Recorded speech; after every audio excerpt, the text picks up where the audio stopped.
Puas kita, hutangnya 50 triliun. Kemudian aset dijual adalah judul-judul di banyak media, kemudian disusul rugi Garuda lebih dari 70 triliun yang akan dimerpatikan dan dipilotkan, bangkrut. Yang membeli aset-aset itu siapa? Siapa lagi kalau bukan asing? Kita ke infrastruktur dulu, yang mana BUMN karya-karya yang mengerjakannya semuanya merugi. Sungguh kita tidak anti dengan infrastruktur, yang kita anti adalah cara membangunnya yang berbasis hutang yang kita tentang. Sulit kalau pemerintah berbisnis dan membangun infrastruktur, teorinya memang memperlancar arus barang. Benar teorinya. Pertanyaannya, isi barangnya apa? Ngangkutnya pakai kendaraan apa? Bensinnya dari mana? Kalau barangnya import, kendaraan pengangkutnya import, BBM-nya import, di mana manfaat ekonominya kalau begitu? Tetapi kalau membangunnya tanpa hutang, maka resiko perusahaan BUMN yaitu badan usaha milik pemerintah, arti sebenarnya tidak akan bangkrut. Namun kenyataannya bangkrut karena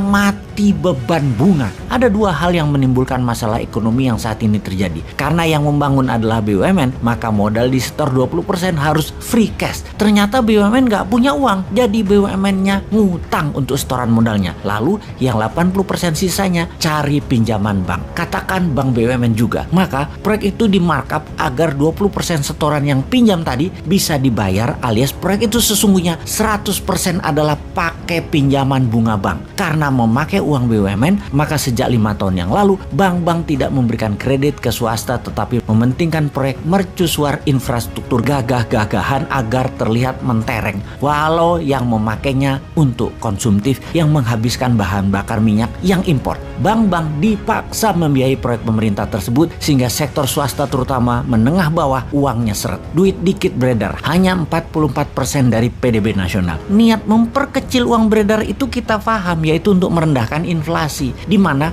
uang beredar dengan produksi harus seimbang. Karena produksinya nggak ada, maka uang beredar dikecilin. Strategi ini biasa disebut dengan nama quantitative tightening atau tight money policy. Kebijakan ini umum atau biasanya dilakukan oleh pejabat pemerintah yang anti swasta dan anti dunia bisnis. Tidak heran, selama 7 tahun menjabat, pertumbuhan GDP hanya naik 20% dalam 7 tahun, di mana inflasi ditahan di 3% per tahunnya, alias dalam 7 tahun inflasinya 21%. Kalau dibandingkan dengan pertumbuhan GDP dengan inflasi, maka dalam 7 tahun nilainya minus 1%. Kan geblek sebenarnya bernegaranya. Namun buzzer sebagai tentara udara gampang membodohi masyarakat. Semua yang mengkilat disebarluaskan, semua yang minus ditutup. Dan kalau ada yang membunyikan akan minusnya bernegara, maka dianggap anti pemerintah, anti kebinekaan, anti pejabat yang maha mulia yang sangat populer itu. Lalu diciptakan sebuah common enemy atau musuh bersama yang namanya kadrun, kampret, dan sejenisnya sebagai kelompok anti pemerintah.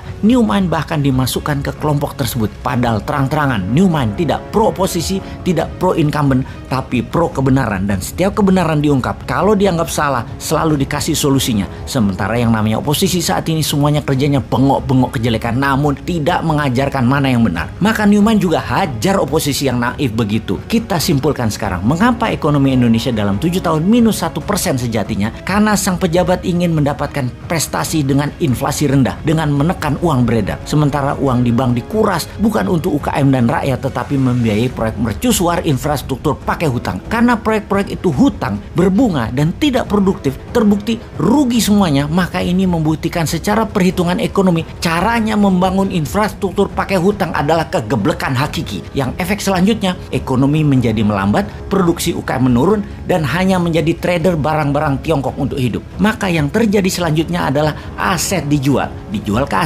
ke asing atau ke swasta yang dekat dengan pejabat penguasa yang mainan uang, restructuring dana asing. Saat ini sebenarnya kalau masyarakat sadar di atas sana lagi bancaan nasional, bagi-bagi cuan. Yang heran, kok kalian sudah nggak kaya, nambah miskin, masih aja membela, mau cari yang lain gitu loh.